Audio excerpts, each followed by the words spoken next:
My phone screen casts an eerie blue glow across my face at 2:17 a.m. I squint at the barrage of text messages lighting up my otherwise dark Chicago apartment. May, please call us. It's urgent. May, where are you? This is an emergency. Call now. My hands shake as I scroll through the increasingly frantic messages from my parents. The contrast between my meticulously organized condo, all clean lines and carefully chosen furniture, and the chaotic digital panic unfolding on my screen feels jarring. I've worked too hard for this life, this sanctuary away from their drama. Then it appears, a news alert with Tyler's mugshot. My stomach drops. My golden boy brother stares back at me with bloodshot eyes, and that familiar half-smirk that always worked on our parents. The smirk that said he knew he'd be rescued, no matter what. The phone rings, vibrating against my palm. I answer before I can talk myself out of it. May, please, you have to help him. Mom's voice breaks through, high-pitched and frantic. What's happening? I ask, though I already know. Dad's voice cuts in, having grabbed the phone. Tyler's been arrested. They're saying he stole millions from investors. It's all lies, of course. A misunderstanding. I stand and walk to my window, looking out at Chicago's glittering skyline. What exactly is he charged with? Wire fraud, embezzlement. They're claiming $2.5 million. His voice trembles in a way I've never heard before. The FBI was involved, May. You're a lawyer, you can fix this. Mom sobs in the background. I press my forehead against the cool glass. I'm a corporate finance attorney, not a criminal defense lawyer. But you know people, Dad insists. You have connections. This is your brother we're talking about. My brother. The same brother they moved heaven and earth for while I scraped by. The memory rises unbidden. 6 months ago, standing in this same spot, phone pressed to my ear, voice steady despite my desperation. The insurance won't cover all the water damage. I had explained to them. I need somewhere to stay while they repair the condo. Just a loan until the claim processes. $12,000 would cover temporary housing. I had explained to them dollars would cover temporary housing. Mom's voice had been cool, detached. We'd love to help, but we just can't right now. You understand. And later, her parting shot. If you had focused on being a wife instead of a lawyer, you wouldn't be dealing with this alone. Caleb would have handled it. As if my ex-husband's affair with my colleague was somehow my fault for working too hard. I move to my laptop, open Facebook. The evidence stares back at me. Photos of Mom and Dad in Florida with Tyler. The timestamp, 2 days after they claimed they couldn't help me. Their smiling faces on a chartered fishing boat. The caption, celebrating Tyler's new business venture. The $60,000 they gave him for his bar. The same bar that apparently fronted his fraud scheme. I close the laptop with a quiet click. For 33 years, I've watched them drop everything for Tyler while I stood in the shadows.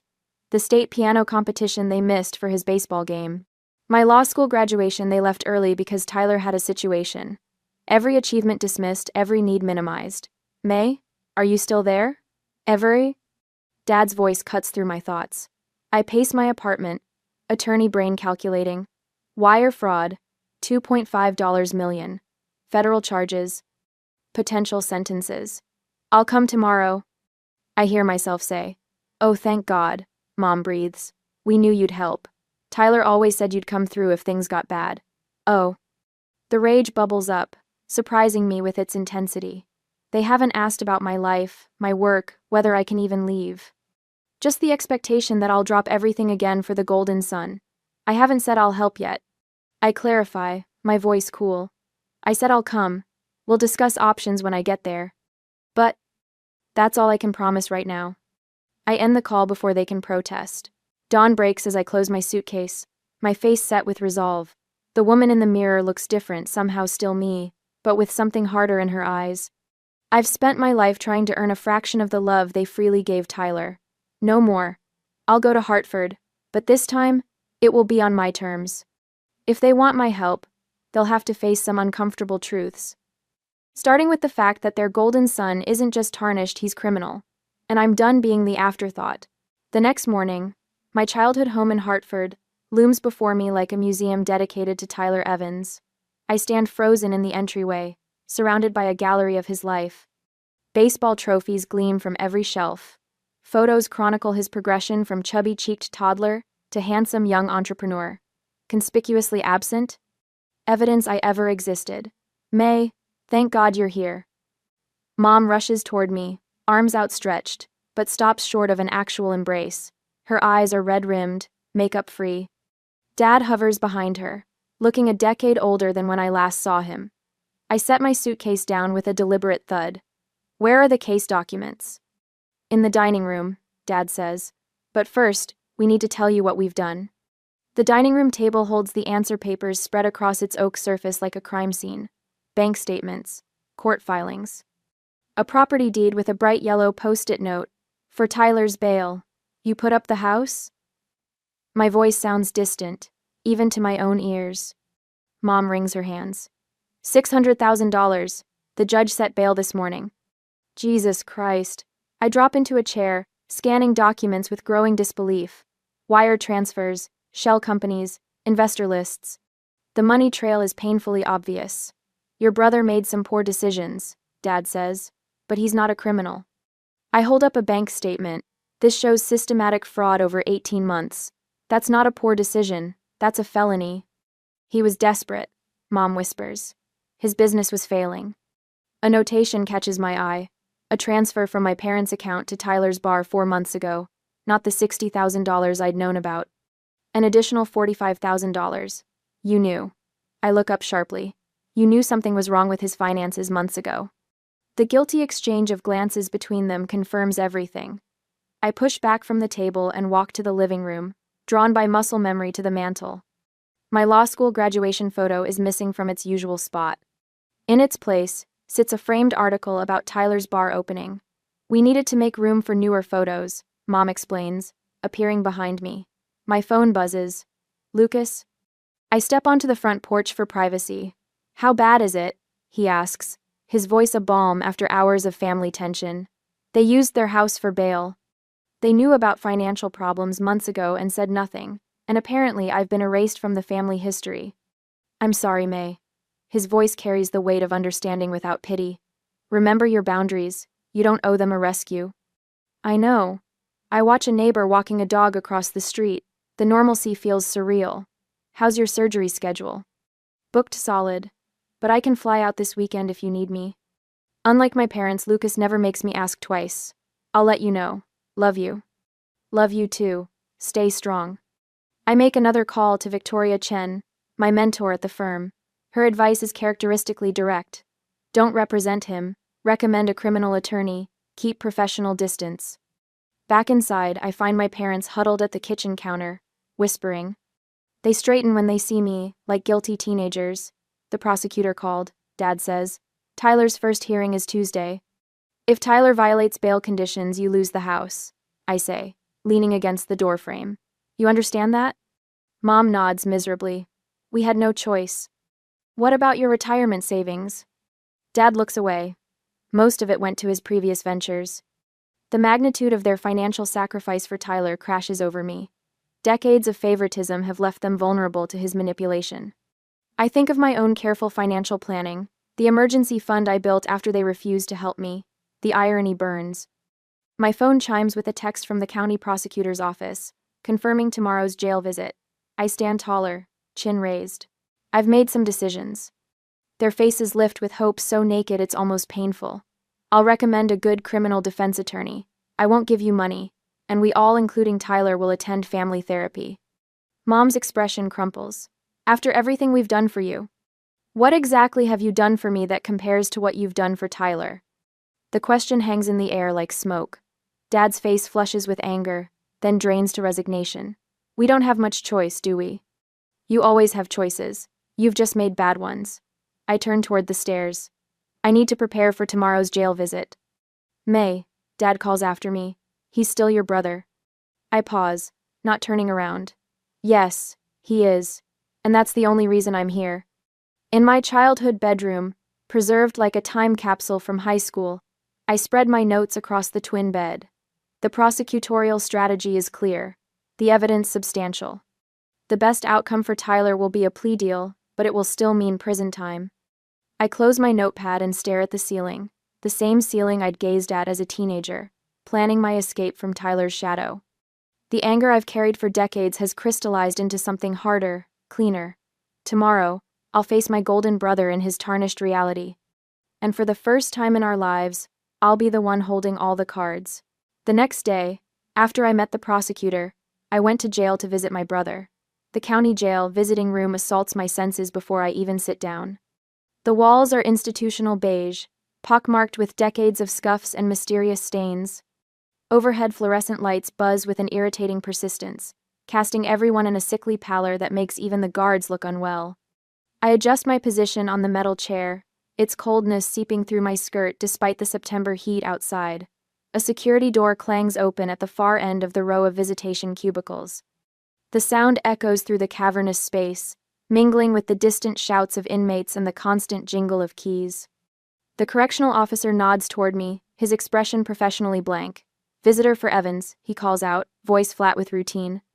I straighten my spine, feeling the familiar courtroom posture take over, shoulders back, chin level, face composed. The file folder in front of me contains pages I've already memorized: bank statements, forged documents, investor complaints. My fingers briefly tremble against the manila surface before I force them still. Tyler appears in the doorway, and for a moment, I barely recognize my brother. The orange jumpsuit hangs loose on his frame, making him appear smaller somehow. His usually styled hair falls limply across his forehead, and stubble darkens his jaw. But as he approaches, his trademark smirk slides into place, the same expression he wore when he was 16 and caught stealing Dad's car. When he dropped out of college. When he borrowed my credit card number for an online gambling site. He drops into the seat across from me, the plexiglass barrier between us scratched so thoroughly it distorts his features. His eyes, bloodshot but still carrying that familiar cockiness, meet mine. "So, big sister lawyer finally shows up?" he drawls, leaning back in his chair as if we're meeting for coffee rather than in a county jail. "Took you long enough." I don't respond immediately, instead opening the folder with deliberate slowness. The officer stands at attention near the wall, watching us with practiced indifference. "You look terrible," I finally say, voice neutral. Tyler snorts. "Not all of us get to sleep in our $1,000 sheets in our fancy Chicago condos." He leans forward, eyes narrowing.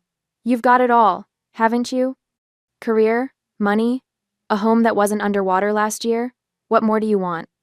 The barb about my flooded condo lands exactly as intended. I feel heat rise in my cheeks but keep my expression impassive, the way I would facing an opposing counsel. "Let's talk about your situation," I say, tapping the folder.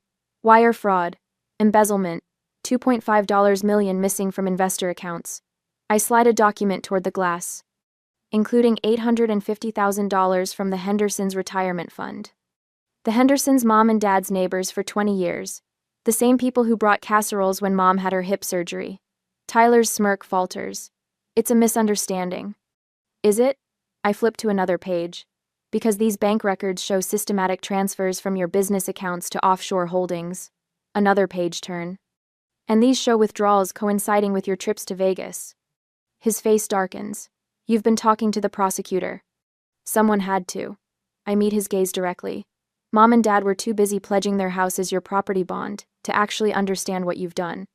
The smirk disappears entirely now, replaced by something harder. "You always were so perfect, weren't you? Never made a mistake. Never needed anything." I laugh, the sound sharp against the institutional hush. "That's what they told you? That I never needed anything?" "They gave you everything," he snaps. "Harvard Law School, connections." "I worked 2 jobs through undergrad and took out $200,000 in student loans for Harvard." I cut him off. "The connections? Those were mine too.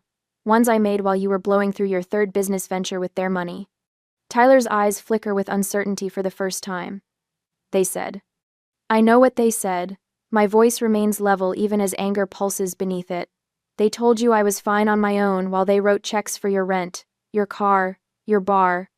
The same bar you used to run your little scheme." His gaze darts toward the guard before returning to me, voice dropping. "You have to help me, May. You know people. You can make this go away." I pull out a sheet of paper. "I've already talked to the prosecutor about a plea deal." His eyes widen, genuine surprise replacing the practiced charm. "You have?" 18 months federal time with good behavior. 3 years supervised release. 6 months house arrest after prison. Full restitution.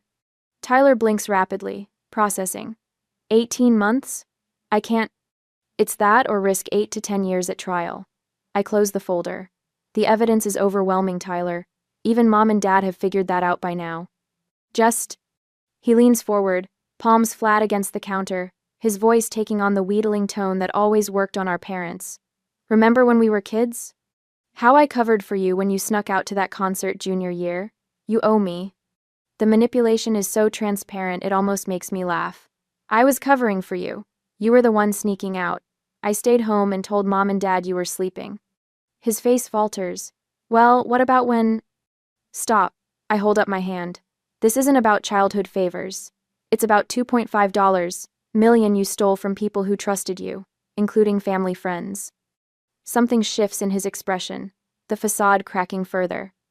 He leans closer to the glass, voice dropping to a whisper. Mom and Dad will lose everything because of me. For the first time, I glimpse something genuine in his eyes. Not calculation or charm, but actual fear. Not for himself, but for our parents. The revelation doesn't move me the way it might have once. You should have thought about that before you used their good name to lure investors. I was going to pay it all back. His voice catches. The market turned, and then, save it for your statement to the judge. I stand, gathering my papers. That's it? You're just leaving? Panic edges into his voice. I look down at him, seeing clearly the boy who was given everything and still wanted more. You're pathetic. His mouth opens in shock. No one, certainly not our parents, has ever spoken to him this way. May, wait. I turn my back, nodding to the officer that I'm finished. May! Tyler calls after me, his voice bouncing off the concrete walls. You can't just walk away, we're family.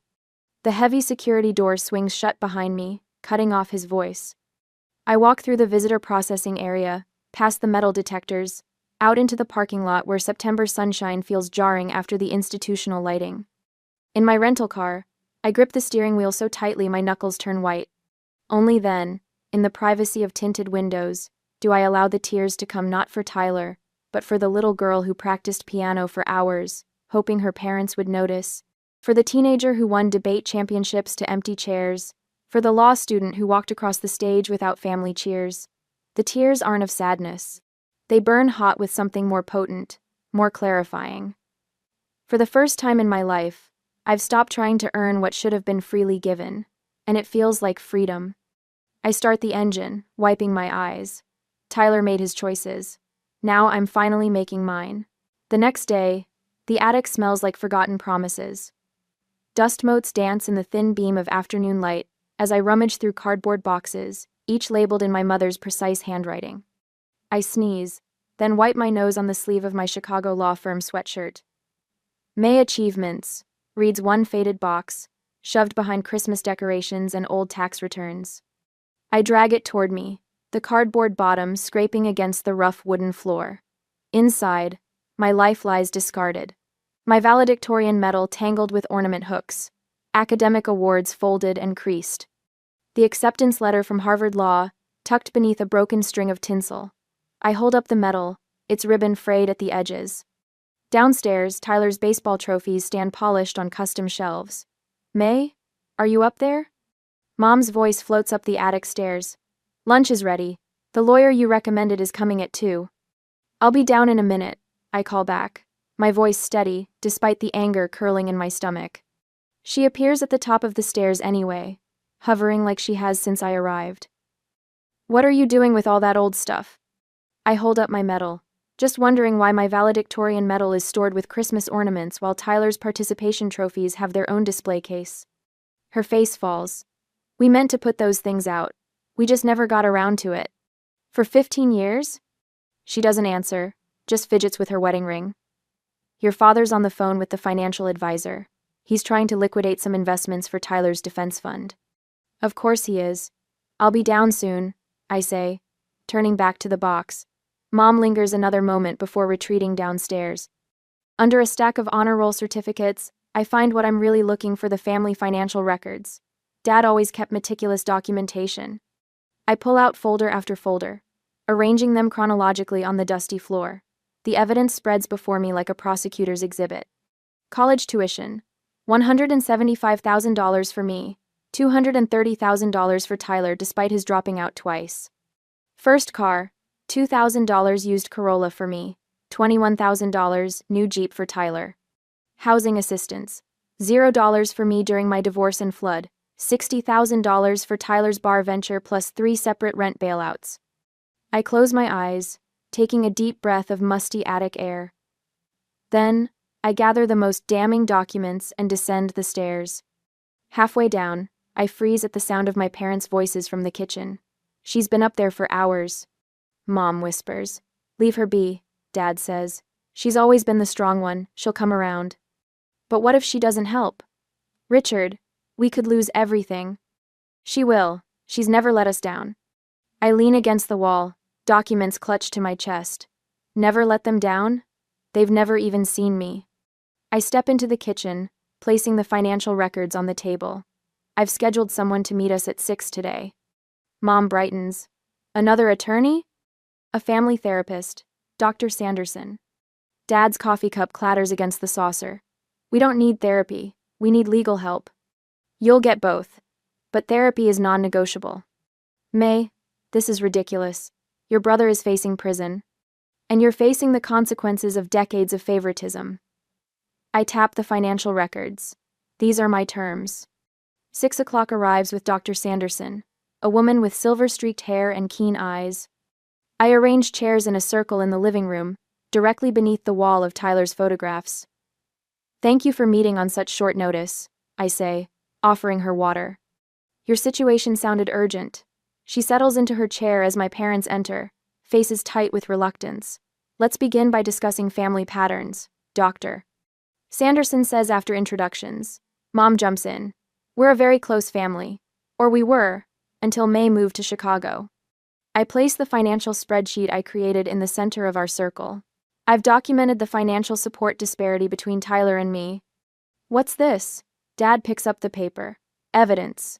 My voice remains professional, the same tone I use with difficult clients. Over the past 15 years, you've given Tyler approximately $437,000 in financial support. During the same period, I received $8,500. Mom's face flushes. That's not fair. You had scholarships. I worked 3 jobs during law school. I lived in a basement apartment with black mold. When my condo flooded 6 months ago, you said you couldn't help with $12,000 for temporary housing. 2 days later, you were on a chartered fishing boat with Tyler, celebrating his business venture with $60,000 of your money.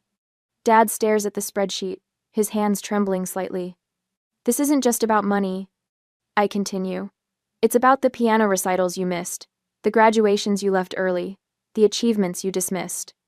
We gave Tyler more because he needed it. Mom bursts out, tears streaming down her face. The room grows very still. And what about what I needed? I ask quietly. Dad sets down the spreadsheet. For the first time in my life, he looks genuinely at a loss. Doctor. Sanderson leans forward. This is good. Hard, but good. Let's talk about what each of you needed that you didn't receive. As the session continues, I outline my conditions. I will recommend attorneys. I will consult on the case. I will not pay a dime toward Tyler's defense. And we continue therapy. I finish. All of us, including Tyler, once he can participate. After Dr. Sanderson leaves, I stand in the living room alone. From my briefcase, I remove my childhood piano competition trophy, the state championship my parents missed for Tyler's baseball game. With deliberate movements, I place it on the mantel, directly beside Tyler's photographs. It looks small there, but it's a start. On Thursday, Federal Courthouse looms like a stone monument to consequences. Reporters cluster at the entrance, cameras poised like predators sensing blood in the water. I adjust my charcoal suit jacket and straighten my spine, acutely aware of how my parents shuffle behind me, shrunken versions of themselves. Remember what we discussed? I murmur, not turning back to look at them. Let the attorney handle everything. Mom's hand flutters toward mine but doesn't quite make contact. May, please. There must be something else you could. No. The word comes out sharper than intended. I soften my tone. We've been over this. The criminal defense attorney is experienced with federal cases. Dad clears his throat. Your mother just meant... I know what she meant. I pause at the courthouse doors, watching the marshals lead a handcuffed figure up the stairs. Tyler. His orange jumpsuit has been replaced by an ill-fitting gray suit that hangs from his frame. The trademark smirk is gone, replaced by something unfamiliar on his face. Fear. A reporter thrusts a microphone toward us. Mr. and Mrs. Evans, how do you feel about your sons? I step between them. No comment at this time. Inside, the polished marble floors echo with our footsteps. The courtroom doors loom ahead, and my stomach tightens. For 33 years, I've lived in Tyler's shadow. Today, that shadow has substance and weight as heavy as the oak doors we push through. The courtroom smells of furniture, polish, and anxiety. Attorney James Whitfield rises from the defense table as we approach, his silver hair catching the fluorescent light. May. He extends his hand. Everything's in place for the plea agreement. Mom grabs my arm. Plea agreement? But what about a trial? You always said if someone is innocent. He's not innocent, Mom, I whisper, guiding her to the bench behind the defense table. That's why we're here. So. Tyler's eyes find mine as the marshals lead him to his seat. Something passes between us, a current of recognition, of finality. He spent his whole life believing himself the exception to every rule. Today, he learns otherwise. The bailiff calls the court to order. Judge Harmon enters, her black robes flowing with authority, and we rise. As we settle back into our seats, Mom leans forward. May, she whispers urgently, you could still talk to the judge. You're a respected attorney. Explain it was all a misunderstanding. That would be ethical misconduct, I whisper back. And it wouldn't work. Dad joins in. But your connections are not for sale. I meet his gaze. Not even for Tyler. Tyler turns, his eyes pleading from the defense table. I give a small headshake. The weight of his expectations, of my parents' desperate hope, presses against my chest. But I've come too far to cave now. The prosecutor stands, a compact woman whose plain appearance belies the steel in her voice. Your Honor, the United States has evidence proving beyond reasonable doubt that the defendant, Tyler Evans, systematically defrauded investors of approximately $2.5 million through wire fraud and false statements. She outlines the scheme in clinical detail, but it's when she calls the first victim that the oxygen seems to drain from the room. An elderly man with gnarled hands grips the witness stand. I invested my retirement savings because he was Richard Evans' son, he says, voice quavering. Said his father taught him everything about business ethics. Dad flinches beside me. Mom stifles a sob. Another victim follows, a middle-aged woman whose children's college funds vanished into Tyler's scheme. He showed me family photos. She testifies. Said I could trust the Evans name. I watch my parents' faces as understanding finally dawns. The golden son hasn't just tarnished himself, he's dragged their reputation through the mud. Used their good name as bait to lure trusting people into his trap. When Tyler stands before the judge, he seems smaller somehow. The court accepts your plea of guilty to 1 count of wire fraud. Judge Harmon states, in accordance with the plea agreement, I sentence you to 18 months in federal prison, followed by 3 years of supervised release, including 6 months of home detention and restitution payments to begin immediately upon release. The gavel strikes with finality. Tyler glances back at us, his expression a complex mixture of resentment and grudging respect when his eyes meet mine. I give him a slight nod. This outcome, 18 months, instead of the potential 10 or more years, represents the best possible scenario given the evidence. Outside the courthouse, the reporters descend like vultures. Microphones thrust toward us from all directions. Dad steps forward, clearing his throat. My son made a terrible mistake, but... I move beside him, cutting off what I know will be excuses. The Evans family acknowledges the harm done to the victims. I state clearly, Tyler is taking responsibility for his actions. The plea agreement includes full restitution to those affected by his crimes. Dad blinks at me, momentarily stunned by my intervention. Mom's hand finds mine, her fingers trembling. The simple gesture contains volumes.